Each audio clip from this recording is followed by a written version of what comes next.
Shalom, shalom, bonjour, bonsoir à tous, dépendamment de l'heure à laquelle vous allez me suivre. J'espère que vous allez bien, j'espère que tu vas bien, toi qui es en train de me suivre en ce moment. Je suis ton frère, le ministre Kevin Moussassa.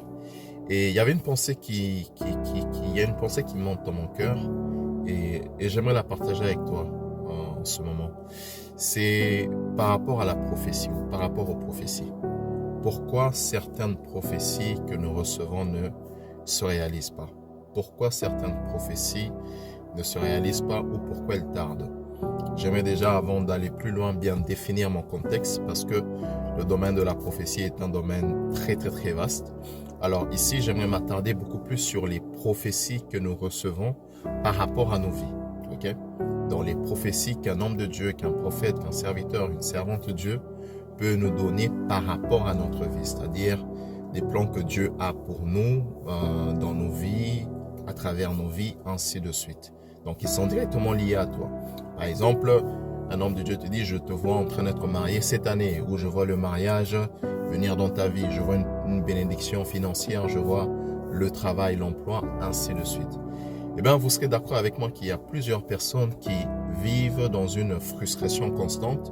Pourquoi? Parce qu'elles ont reçu des promesses de la part de Dieu, mais ces choses ne se réalisent pas. Et ici, j'aimerais prendre pour exemple le père Abraham. Vous savez, dans Genèse 12, lorsque Dieu appelle Abraham, Dieu demande à Abraham de quitter la maison de son père, mais ensuite Dieu va lui faire plusieurs promesses. Je vais résumer ça en trois. La première promesse que Dieu va faire à Abraham, c'est la promesse d'une terre. La deuxième, c'est la promesse d'être béni, de rendre son nom grand. Et dans ça, nous pouvons aussi comprendre la bénédiction matérielle. Et la troisième promesse, c'est de faire d'Abraham une grande nation. Alors, si vous étudiez l'histoire d'Abraham, vous allez vous rendre compte que les deux premières prophéties se sont réalisées sans fournir beaucoup d'efforts. Par contre, la troisième, celle de devenir une nation, c'est-à-dire avoir un enfant, aujourd'hui que nous connaissons comme Isaac, celle-là a pris 25 ans. Alors, j'aimerais ici attirer ton attention par rapport à une chose. C'est qu'il est possible que Dieu te donne une prophétie en tant qu'Abraham, mais l'accomplissement et l'exaucement de la prophétie viendra lorsque tu deviendras Abraham. Ça veut dire que pour certaines prophéties que nous recevons de la part de Dieu, Dieu attend de nous une transformation. En d'autres termes, Dieu attend que tu deviennes une autre personne parce que cette personne-là est mieux préparée ou elle est prête à recevoir la prophétie. Parce que souvenez-vous, Dieu n'est pas une personne qui gaspille son investissement. Lorsque Dieu va prendre les enfants d'Israël, il va leur dire, il va se dire en lui-même, que je ne peux pas leur ramener, je suis en train de paraphraser, les amener le plus vite possible au pays de Canaan. Pourquoi? Parce que lorsqu'ils verront le combat, ils auront peur et ils vont fuir. Dieu est conscient et Dieu se dit, ils ne sont pas encore prêts. Quoique je leur ai fait la promesse, mais ils ne sont pas encore prêts à posséder Canaan. Parce que Dieu ne veut pas te donner quelque chose que tu perdras aussi vite.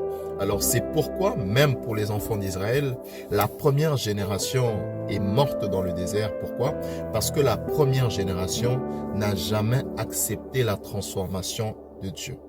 Peut-être que dans ton cas, il s'agit simplement d'une transformation que tu es en train de refuser.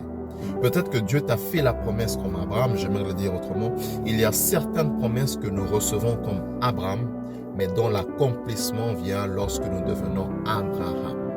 Il y a un processus par lequel tu dois passer, il y a un processus de transformation que tu dois accepter. Tant que tu es cette même personne, Dieu ne peut pas te donner ce qu'il t'a promis. Ou si je veux encore contextualiser ça, si Dieu t'a promis un mariage, un homme ou une femme, prenons l'exemple d'une femme, et que tu te comportes, tu as un sale comportement, tu as un mauvais comportement, le genre de comportement qui fait fuir les hommes, eh bien le mariage ne viendra pas. Pourquoi? Parce qu'il faudrait, Dieu attend que tu changes et que tu sois transformé, que ton caractère change. Alors j'aimerais clôturer en priant pour quelqu'un. Je prie que tu puisses accepter le processus de la transformation. Je prie que tu quittes le stade d'Abraham et que tu deviennes Abraham. Parce que l'exaucement de ton Isaac ne viendra pas tant que tu es encore Abraham, mais lorsque tu deviendras Abraham. Si tu es d'accord avec moi, si tes paroles t'ont béni, sens-toi libre de la partager et on se revoit pour la prochaine méditation. Que Dieu te bénisse.